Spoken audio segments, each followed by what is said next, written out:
It's a cold, rainy day. Let's make some soup and fresh baked bread.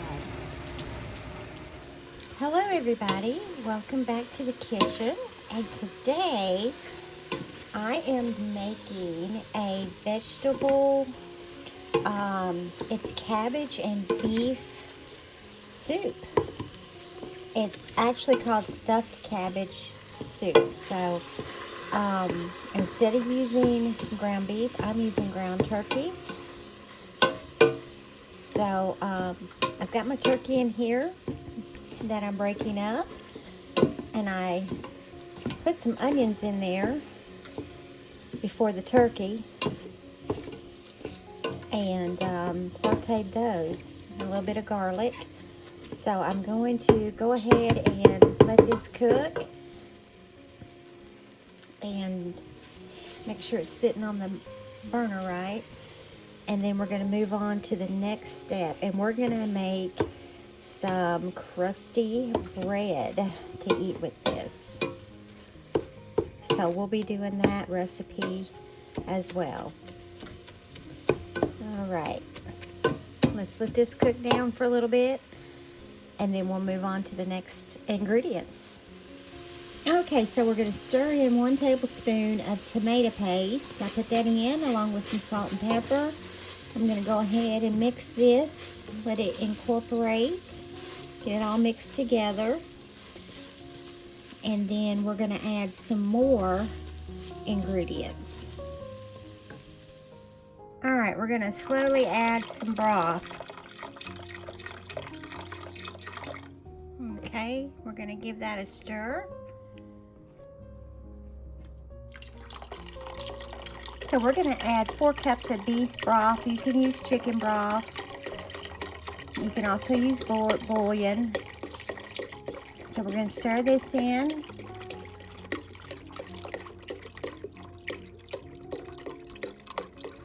I'm going to add some salt and pepper. All right, let's give it a stir.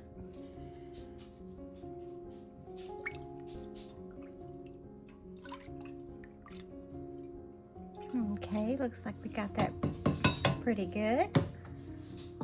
On to the next ingredients. Okay, so I went ahead and I added a can of mixed vegetables. You can add just carrots if you want, or whatever vegetable that you want. I chose mixed vegetables, and I put in a can of crushed tomatoes. And we're going to add a little bit of rice. You don't have to add the rice if you don't want to. And then we're going to add our cabbage next. I'm going to link this recipe in the description box.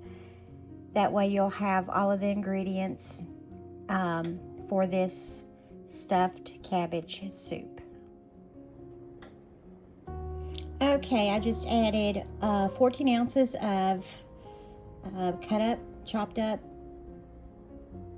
cabbage, and I'm going to add a 1/2 cup of instant rice.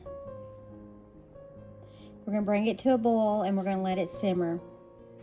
All right, we're going to bring this to a boil, and then we're going to turn the pot down, the soup down on medium-low, and we're going to let it simmer for about 20 minutes. Then we've got a few things to add to it after that.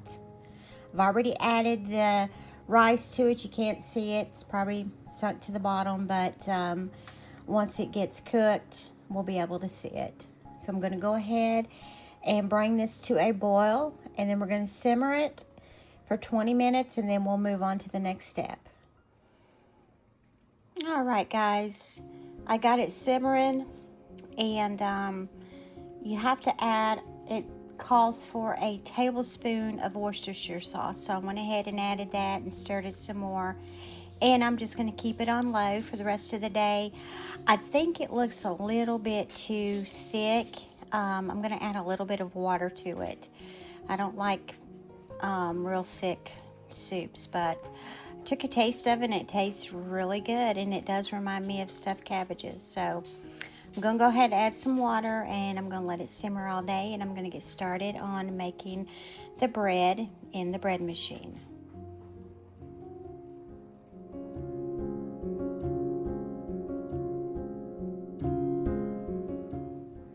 Alright, I'm going to get started on the bread, and the ingredients, I will put that in the description box as well.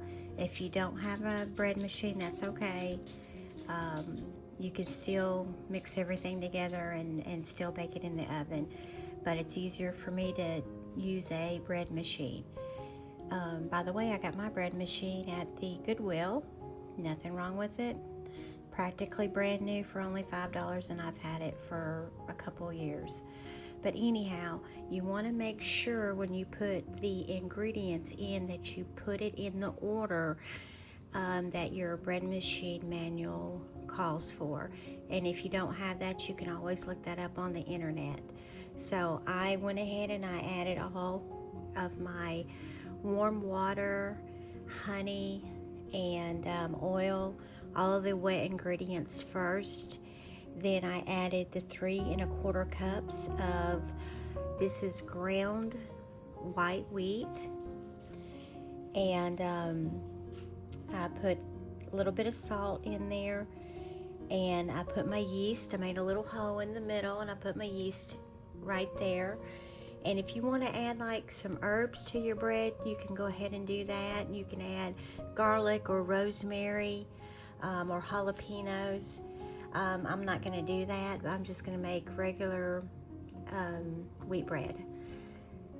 So I'm going to go ahead and I'm going to turn on the bread machine, and I'm going to set it on a wheat setting. I'm not going to do basic. I'm just going to do the wheat setting. Wheat, when you work with whole wheat, especially fresh ground, it needs more time to work the dough so that it can become very stretchy, and it's got to work that gluten out. So work it all in. So I'm going to go ahead and get it started, and this will probably take about 3 hours in the bread machine, and it'll be the same time if you do it yourself by hand in the oven. All right, I'm going to go ahead and hit the start button, and then we'll see how it turns out.